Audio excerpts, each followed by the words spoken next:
สบายดีพี่น้องปงไปไอ้ใส่ยิงกล่าวทักทายสบายดีพี่น้องไปทางฝั่งซ้ายสปปลาวพี่น้องทางโซนยุโรปและก็พี่น้องประเทศไทยบ้านเฮาเนาะพี่น้องเนาะสำหรับคลิปนี้ขออนุญาตพาพี่น้องมาเลาะหาแนวกินกับยายเตี้ยจึงจะได้พี่น้องฮอดหน้างานแล้วไปลุยกันเลยครับผมขณะนี้ยายเตี้ยกำลังหยางเข้ามาในงาน มาเบิ่งกันว่ายายเตี้ยเพิ่นละซื้อเพิ่นเลยมากินหาแนวกินแรงเพิ่นว่ารอเบิ่งของกินหลายๆพี่น้องเอ้ยเทศกาลอาหารบ่เลยในเลิศนี่แหละแนวกินแรงทางนี้กำลังคั่วพี่น้องกำลังคั่วด้วยไปพูดแหละยายเตี้ยมาพี่แล้วอะไรเบิ่งพี่น้องแนวกินโอ้เยอะแยะมากโอ้นี่มีหมูเห็นเลยละเพิ่นจะกินเพิ่นเลยเพิ่นกระสือเพิ่นว่าดูสิเบิ่งพี่น้องแนวกินเอาอะไรยายเอาอยากได้อะไรเอาเลยจับเลยนะจับพุงบ่โอเคไหนเลือกดินี่ไงเจ้าอะไรบ้างอะไรไหมเอาที่ละเอาเลยอยากได้อะไรก็เอาเลยพูดแล้วเพิ่นกำลังเลิกอยู่พี่น้องกำลังขึ้นอยู่ค่อยละกินไปเลยโอเคเอา2 กล่องเพิ่นว่าเอา2 กล่อง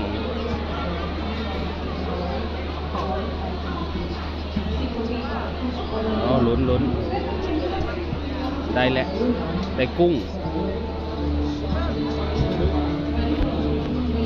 กล่องจักบาทกล่องละ200 บาทโอเค2 กล่องคาบนี้400เลยพี่น้อง คาบนี้400เลยได้พี่น้องเอ้ยเพิ่นกำลังทำการลวกหรือว่าจุ่มลวกอะไรเนาะจุ่มน้ำร้อนเนาะพี่น้องเนาะคาบนี้400เลยพี่น้อง 2 กล่องจัดไปอย่าให้เสียโอ้ทั้งคุณกะเยอะแยะมากมายเอา2 ชุดเอา2 ชุดไปเลยทางคนกับกำลังบรรเลงเพลงโอ้มีฮอตเพลงก้อมได้พี่น้องเอ้ยโอ้บ่ธรรมดาเด้อเบิ่งโอ้ทางคนมีฮอตเพลงโอ้ไม่ธรรมดานะเอาก็กินจุ้งนี่แหละเอาไปแล้ว400 2 กล่อง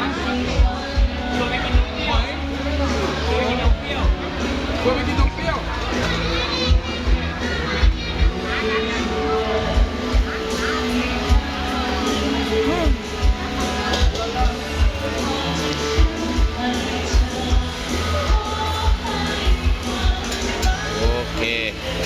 ได้แล้วพี่น้องได้แล้ว2 กล่อง400 บาทโอเคมีน้ำจิ้มให้น้ำจิ้ม2 ชุดโอเคครับผมเอารับเจ๊เตี้ยโอเคได้แล้วแกหิวไปแล้วได้พี่น้องเอ้ยหิวไปแล้วนะครับได้กุ้งมาแล้วมันเปลือกนี่ก็ต่ำเลยนี่โอ้ต่ำปลาหมึกนี่มาเห็นอันนี้อีกแล้วเอาแกจึงก็ได้พี่น้องเอ้ยเอาแกทำการจึงก่อนมาเบิ่งดูร้านนี้มีอะไรเป็นตาแซ่บเดี๋ยวโอ้นี่โอเคเอาเลยจัดเลยอยากกินอะไรกินเอา2 บ่เอา2ได้พี่น้องเลยแพ็คเท่าไหร่แพ็คละ100 โอเคจัดไปเอา2 แพ็คจากเพื่อนว่าจัดไปเลยจัดไปเลยคือสีแซ่บอยู่ดอกคือพี่น้องเลยลูกค้าเป็นไล่ๆเอาเลยอยากได้อะไรเอาเลยผ้ายายเตี้ยมาเลี้ยงวันนี้พี่น้องเลยวันนี้ผ้ายายเตี้ยมาเลี้ยงลูกค้าเยอะเพิ่นละเอาไปเลยเนี่ยพี่น้องเพิ่มเด้ออีกร้านนี้อันนี้เป็นร้านที่2เด้อพี่น้องแต่ว่าก็มีเสียงเพลงเนาะพี่น้องเนาะถ้าว่าเสียงเพลงมันติดเลยนั่นเลยเดี๋ยวต้องได้ไปบรรยายเอาแล้วพี่น้องเลยมีว่ากันเนาะลิขสิทธิ์เนี่ยนำลิขสิทธิ์ได้โอ้ลูกค้าเพิ่นหลายครับพี่น้องลูกค้าเยอะขายน้ำมีท่าน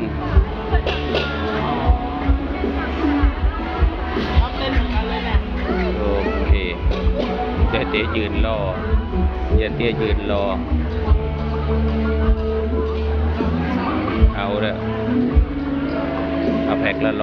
100เลยก็เอาเลยอีกโอเคแม่นไปเลย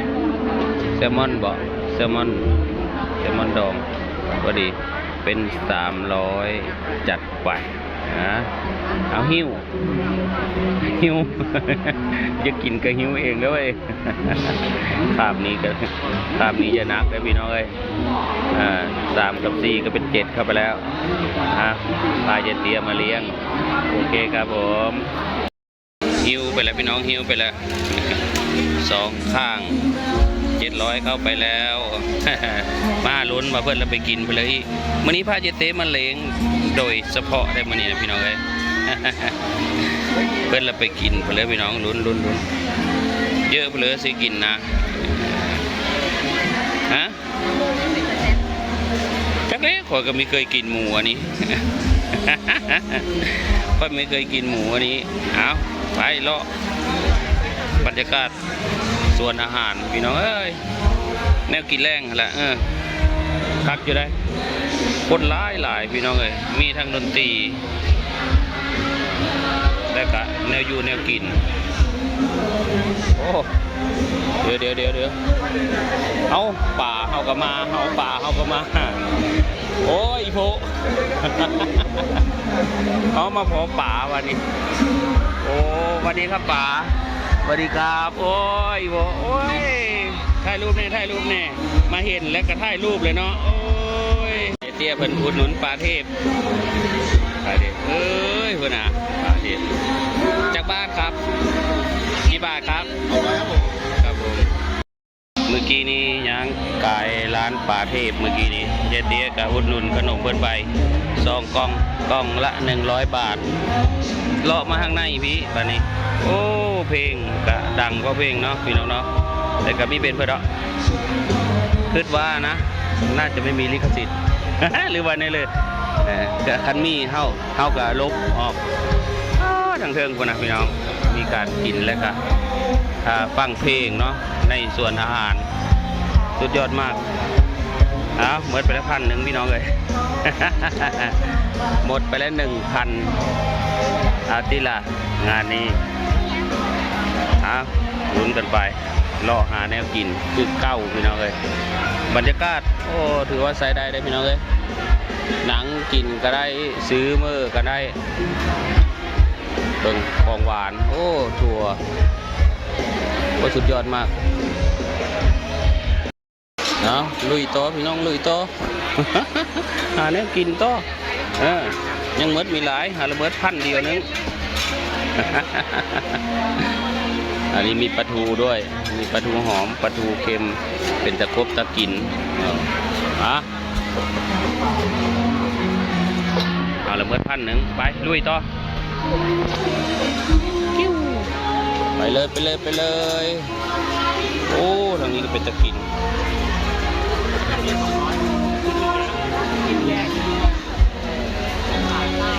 จวด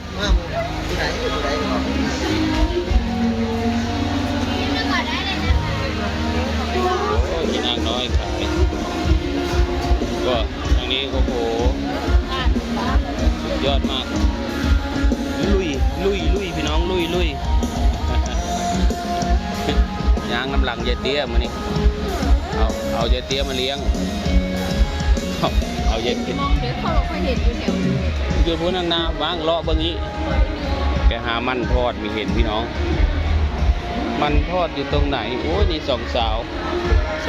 กำลังน่ารักขายปิ้งมันทอดอยู่มองใด ตอนเคยไปเคยเห็น คอยก็เห็นพูอยู่ทางหน้าพูแม่นบอกไปรอเบิ้งอีกรอเบิ้งมันอยู่นี่แหละนั่นไงมันทอดอยู่ข้างหน้านั่นไงเนี่ยเห็นบอกนั่นไงมันทอดโอเคไปลุยพี่น้องนี่ทอดมันปักกลายแม่นบอกฮะน่าจะใช่นะโอเคเลยเอาเลยอยากได้เอาเลย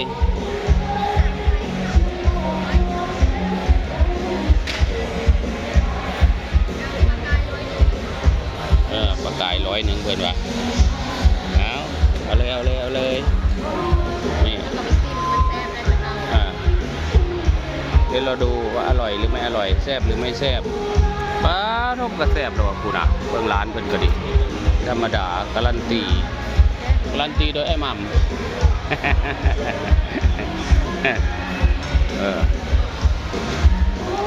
เอาละแม่พี่น้องคันที่2ของกินเยอะแยะแล้วคันที่2เข้าไปแล้วตอนนี้ยายเตี้ยเมื่อยแล้วพี่น้องมาเช็คของก่อนจังน้อยจังอารมณ์เขาไปซื้อไม้เพิ่นบอกสรุปได้อะไรบ้างได้ผลิตในยายเตี้ยดู300อันนี้200ขนมปลาเทพเป็น500อันนี้เท่าไหร่นี่ครับ100เป็น600 1,000พอดี400พักแป๊บนึงพักหายเจอก่อนพี่น้องแล้วจะลบมาไปไหม โอเคลุยต่อพี่น้องตอนนี้มีคนมาถือของซอยแล้ว มีคนมาถือของช่วยแล้วเอาดิรอบนี้จะบดไปเท่าไหร่ลุยพี่น้องลุยมากับลูกชายเพื่อได้บาทนี้ ตอนนี้ก็กำลังเลาะพี่น้องกำลังเดินเลาะงูย่อเพื่อนว่าโอ้ไปทางนี้ดีกว่าแต่ว่าได้ลบมาร้านเก่าอีก ลุ้นโอเคมาถึงร้านผลไม้ มาหอนร้านมะไม้นะพี่น้องยืนซ่องอยู่พี่ได้บาทนี้ยืนซ่องอยู่นะครับยืนซ่องอยู่ตอนนี้คุณยายเตี้ยยืนซ่องอยู่โอเคหลานก็ได้สตรอเบอรี่2 แก้ว100 บาทโอเคจัดไป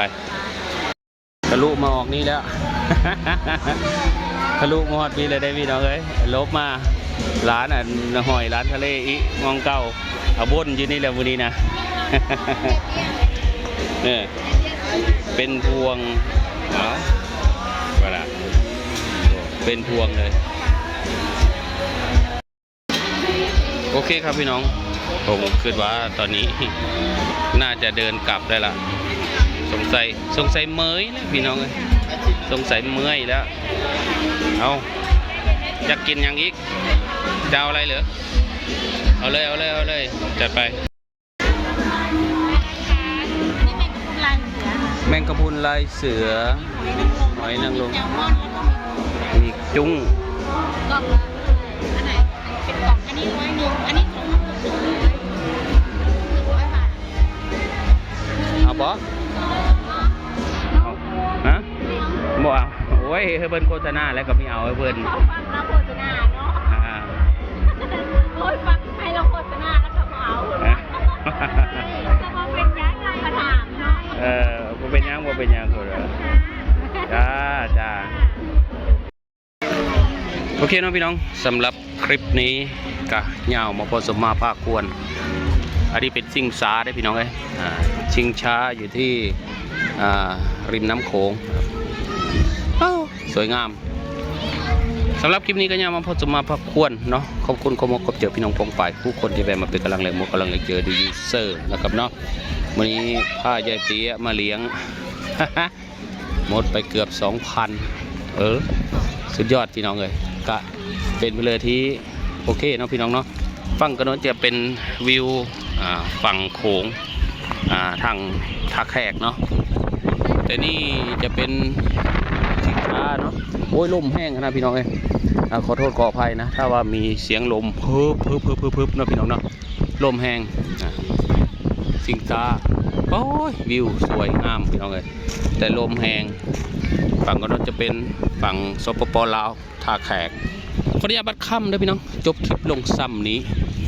ก่อนจบขอพี่น้องป้องปายคู่คนเนาะอยู่ดีมีแห้งกินข้าวแซ่บนอนหลับความเจ็บไม่ได้ความใครมีขมีคุณพระรักษาเทวดาคุ้มครองหาเงินได้บรรมานกันคู่คนเนาะพี่น้องเนาะขอบคุณมากมายบ๊ายบายครับผมพอกันไหมคลิปหน้าครับพี่น้องโอ้ยวิวงามขนาดพี่น้องเลยผู้ข้ามีกล้าหึ่นหำโหด มันสูง